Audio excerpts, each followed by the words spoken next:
Nicole Scott here from Mobile Geeks, and today I'm going to be reviewing the Meizu Pro 5. This is an all-metal 5.7-inch smartphone running the latest Exynos processor from Samsung.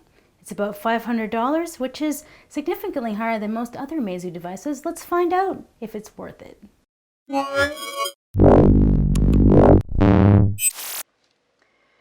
So here we have the Meizu Pro 5. It has a 5.7-inch AMOLED display.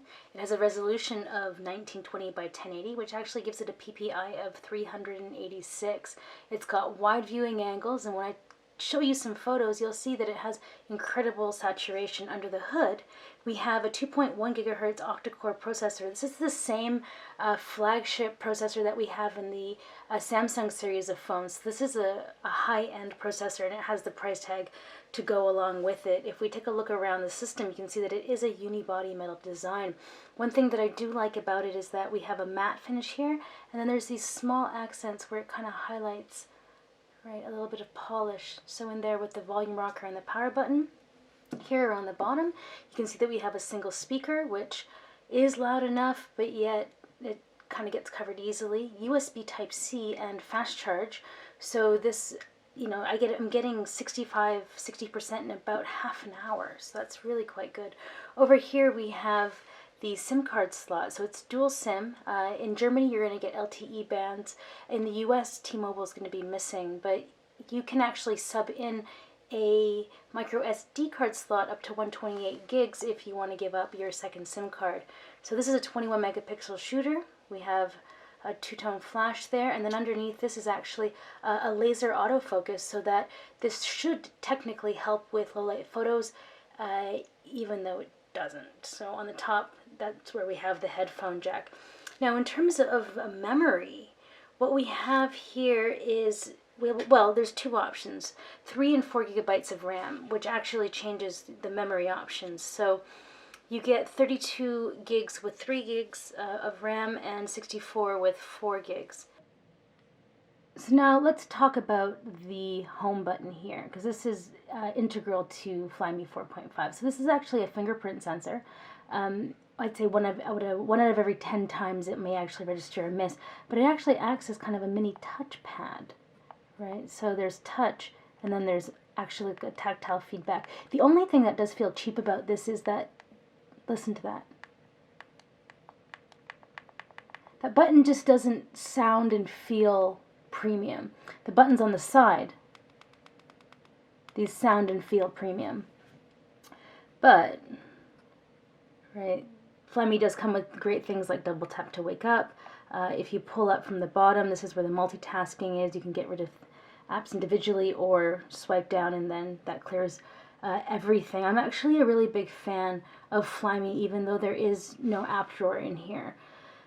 Just because it's just I like that. And I can pull down anywhere to pull down the notification bar, and the notification area. And the quick launch bar is actually really quite good. One of the weird things about the display while I'm in here is that if you want the display to be the brightest it can be, it has to be in auto. If you take it off of auto, right, and then have it at maximum brightness, occasionally I do feel like it's just brighter whenever it's in auto. But I like little things like this that you can toggle down and select your Wi-Fi. There's also Smart Touch if you don't like the fact that you can use a touchpad for things. This is just a little, right, so slide up, slide down, switch between tasks. So let's just see that, right? So you can kind of use this as a navigation button. You can move it around. Personally, not a huge fan of the Smart Touch. I've adapted very well to using this here. So Flyme, they have a nice folder structure. Overall, I'm actually a huge fan. Let's just head into, oh yeah, that's the one thing that pisses me off. I don't know why they didn't put the settings in here. They should just put a settings button in here. I would gladly give up Do Not Disturb or VPN. You could totally switch out VPN for me into the settings. But just heading into the settings, this is the thing that I like. So you can have the Flyme style icons, or you can't. let's see.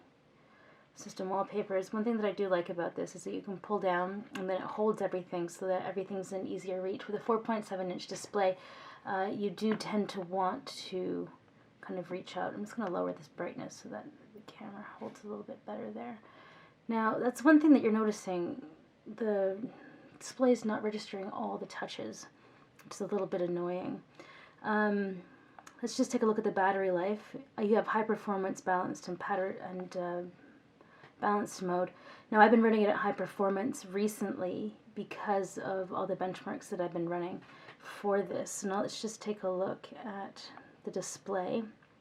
2 hours and 8 minutes, 11%. That's really good. So I've been cresting on to like 6 hours or so, 6 or 7 hours of screen on time. Because if we just head back and look at this, this is one of the problems, is that the standby time is not that phenomenal. On other handsets, sometimes it'll be like 2 or 3% overnight. This has like a 10% drop. So now what about audio? It is definitely loud enough. We have a single speaker here on the bottom. The sound is a little bit tinny. I've been watching a man at the bar with his head in his hands, and I think to myself, perfectly acceptable. Now, one of the interesting things about this is that you get a lot of options when it comes to hi-fi sound. So there is a lot going on with this. There is dedicated hardware for high-end streaming. So if you do listen to music over headphones, you're going to really enjoy listening to the sound through this device. So this is great that it has a hi-fi audio. Now let's just quickly check out what the viewing angles look like and some of the color saturation on these photos, just to give you an idea. Now I have turned the display brightness down, remember that. But you can see that the AMOLED here is giving some great color vibrancy. The blacks are blacks, great shading, good coloring. I do wish that it had a better kind of anti-glossy reflection on here. I do feel like it does get a little bit like too much reflection. But overall, I have to say that it's not too bad. I can use it outdoors without any issues. So taking a look at the camera, when things are well lit, you get a good amount of detail, nice color saturation. Everything looks quite good.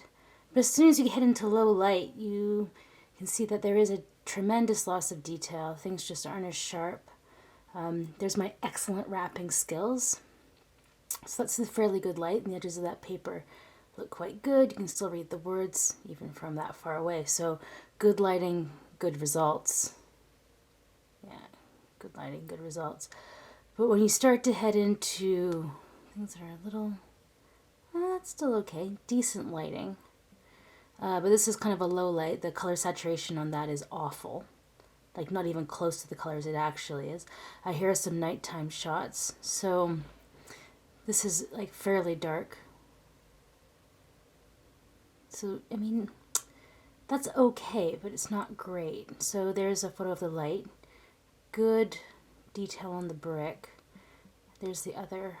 So the swing on the exposure is quite wide, depending on where you point it.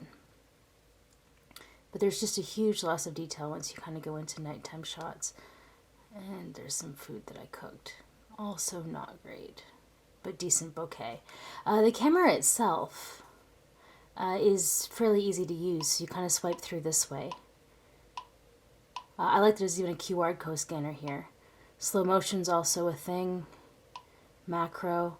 But if you want to find HDR, for some reason it's here in the settings, which I find quite funny.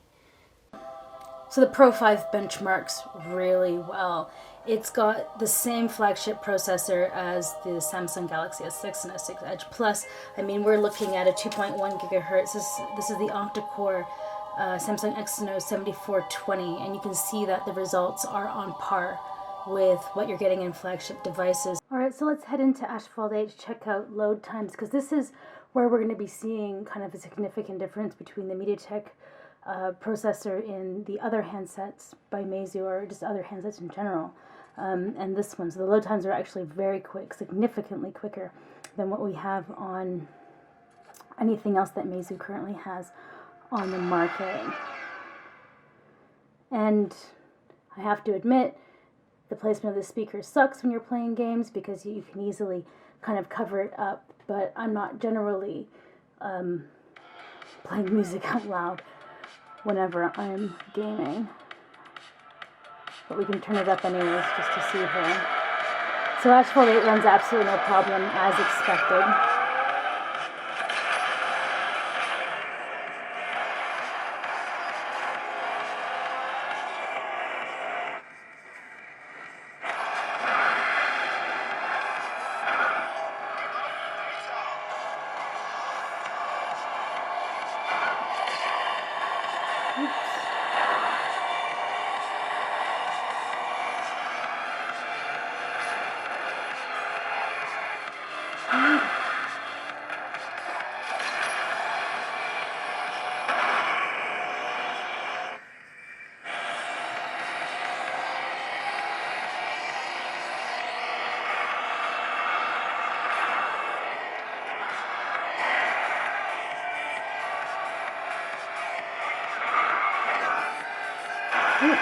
Okay.